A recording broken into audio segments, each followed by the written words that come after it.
আমার প্রিয় বন্ধুরা, সাদা তিল, খেজুর আর বাদাম দিয়ে আজকে বানিয়েছি সুগার ফ্রি লাড্ডু। 250 গ্রাম তিল পরিষ্কার করে বেছে নিয়ে ভালো করে ভেজে নিন। 250 গ্রাম বাদাম, সেটাকেও সুন্দর করে ভেজে রাখুন। 500 গ্রাম খেজুরের বীজটাকে ছাড়িয়ে টুকরো টুকরো করে নিন। বাদামটা ঠান্ডা হয়ে গেলে খোসাগুলো ছাড়িয়ে ফেলুন। তিলটাকে মিক্সিতে বেটে একটা পাত্রে রাখুন। বাদামটাকে ভালো করে বেটে নিয়ে তিলের সঙ্গে যোগ করুন।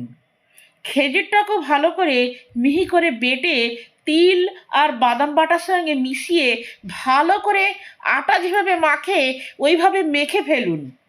তারপর একটু একটু করে নিয়ে লাড্ডু যেভাবে পাকায় সেভাবে গোল গোল করে পাকিয়ে ফেলুন। ব্যাস, তৈরি হয়ে গেল খেজুর, তিল আর বাদাম দিয়ে তৈরি সুগার ফ্রি, হেলদি, প্রোটিনযুক্ত লাড্ডু। ডায়াবেটিস রোগীরাও অনায়াসে এই লাড্ডু খেতে পারবেন। পুরো রেসিপিটা জানতে হলে মূল ভিডিওটি দেখে নিন, লিংক দেওয়া আছে।